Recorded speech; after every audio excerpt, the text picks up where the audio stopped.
butt curse. We're starting on that. All right. So, Four Roses Small Batch Select, which I've heard from a lot of people is one of the best things you can buy at $60. And we're about to find out.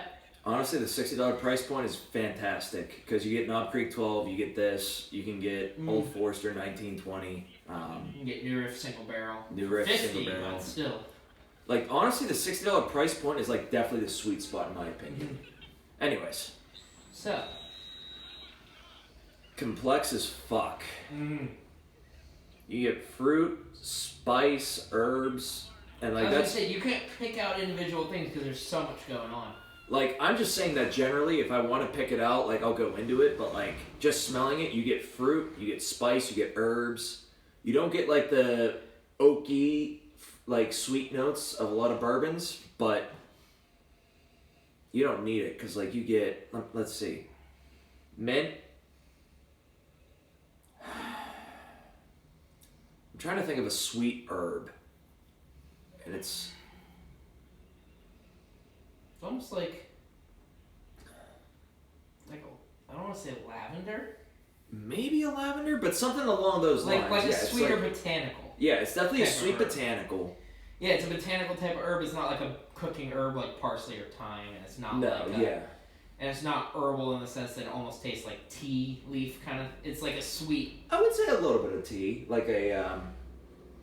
Maybe as a secondary note, I'm definitely getting like a sweeter. I would say like green more tea. Botanical herb. Yeah, okay. I would say green tea is probably the botanical I'm thinking of. I can see that. Because it's sweet, it's green, it's got mint, it's got, let's see, spice-wise. A little allspice. A little bit of allspice, bright, cinnamon. I would say pink pepper, because pink pepper is bright.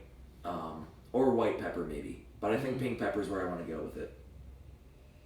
And then a little bit of cinnamon. Like freshly ground cinnamon, Yes, like powder. Cinnamon. Yeah, like freshly powdered cinnamon, yeah.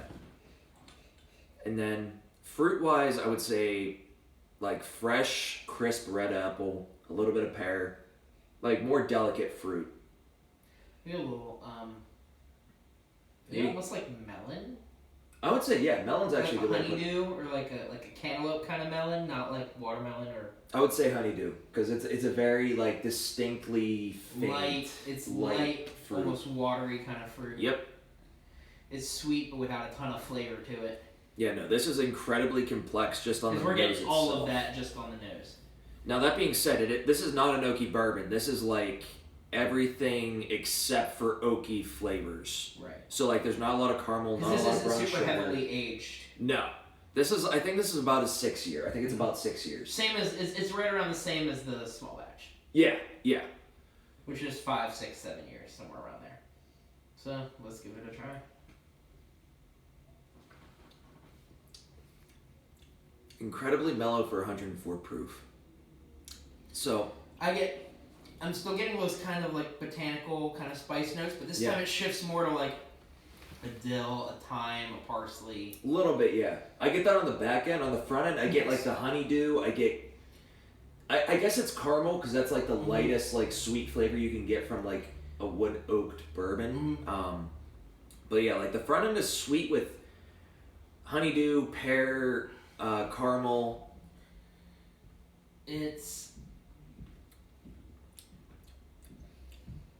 Yeah, there's a fuck ton of honeydew on that. And then you get towards the end like pine, mint, allspice. Mint is kind of what I was thinking of, but you get more of those like those more cooking type botanicals. Yep. Or herbs like. I still get almost like a little bit like maybe bay leaf. Just I could see that. I could see that. Like as it sits on the finish, I get like bay leaf or like parsley. You know, like more leafy, green type of herbs. And that's the thing that I like and respect about Four Roses is that their stuff is so much different. Like the single barrels, and I mean, you have to think of it this way too. They're the most complex because they have 5 different yeast strains and 2 different mash bills, and they blend those except for the single barrels. So they have a lot going on and a lot going for them. And the small batch select, it's very, I don't want to say floral, but it's very herbal. I would say that there's a little bit of floral. I honestly, now that you mentioned floral, I feel like I get rose in this. Maybe a bit. I'm not too familiar with the taste of rose, but like, I get almost more floral on the nose and more like herbal botanical on the palate and the finish, and it shifts more to like a leafy herb on the finish. I would agree with that. And that being said, that's not a bad thing. But it transitions across the whole spectrum pretty much. Yeah, because this still tastes like a bourbon, but this is It's very nuanced. Yes. For the price, it has a lot of different flavor going for it. There's also this warmth that lingers for a little while too. I'm wondering if that's just the proof, because it is 104 proof, and it is non-chill filtered as well, so that like even adds even more. Right. That does also add elements of why we're getting so many individual little refined flavors, because the chill filtering will take a little bit of that away. Yeah, this is one of those bottles where like, if you really like it, it can be like your go-to higher end sip. For me personally, it's just so unique that it's one of those things where you want to have it because occasionally you're gonna want it at some point. Because this is phenomenal.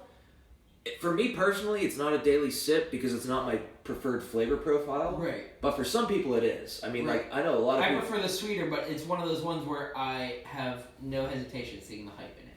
No, it's... And at $60, good luck finding something, one, like this, two, this complex, and three, that will actually beat this. Honestly, like, the complexity rivals a lot of higher end whiskeys. It really does. Right. It's more of an acquired taste in terms of the complexity, because it's the sort of floral herbal kind of thing is not for everybody. You have to sort of ease your way into trying stuff like that. Yes. You have to be a lot more versed to where it's not as intense to you. Yeah. But like, I wouldn't recommend this as a starter whiskey in that price range. I'd recommend this as a solid... If you want to step up and try something different that's also high quality, this is what you Exactly. Like if you're just starting a whiskey and you want to spend $50-$60, don't buy this. Just because it might be off-putting to you because of the fact that it's so complex, there's so much going on. Because this tastes like a bourbon, but it is the most unique bourbon you can have. And at the same time, like, if you're trying to get into bourbon, you don't want something that has so many flavors that you can't pick things out easily. So it's too in my opinion, my only complaint would be if you're new, it's too complex. Which at $60, that's not really they're not marketing towards like the new crowd. That's what they have. Right. That's what stuff like they're small batches for. But even then, like in that kind of range, Angel's Envy is already kind of taken its foothold as the entry bourbon at that price. Not even. I mean, like for small batch, like the small batch Four Roses is only $30. Well, I'm talking in the 50-60 price range. Oh yeah, for 50, if someone's looking around there and for an entry bourbon, they're gonna get Angel's Envy. Angel's Envy or Basil Hayden's. Those are the two I would recommend. But like this, if you're looking for something different, something nuanced, or something like really complex that you can start trying to especially train yourself to pick out certain flavors.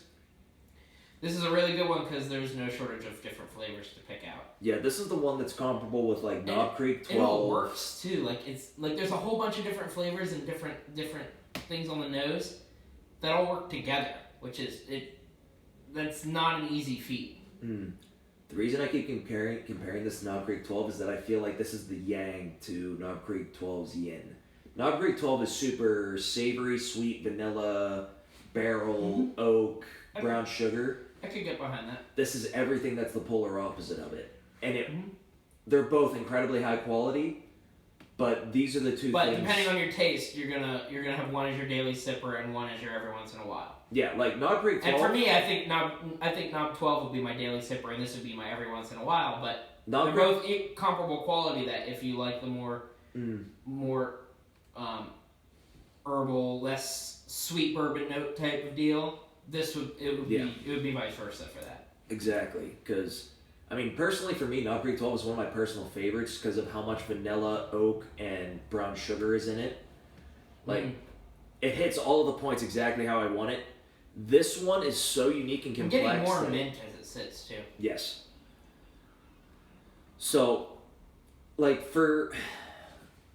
and again, I'll say it, like, I think that the $50 to $65 range is like the sweet spot. Is the sweet spot for bourbon, because you get Bakers in there, you get Rebel Yell 10-year. You get a lot of quality. Yes. Without paying like everything in your wallet for it. Yeah, because like Scotch, for that price, you get like the base level Scotch. You can get a decent Scotch. You don't get a phenomenal Scotch. You get a decent one. Well, I mean, the baseline for all the big names is like around 50, 60 bucks. Yeah, like an Ardbeg 10 is 55. Right. Macallan 12 year is 70.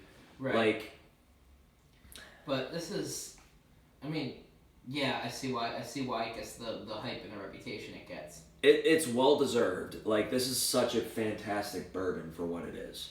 Agreed.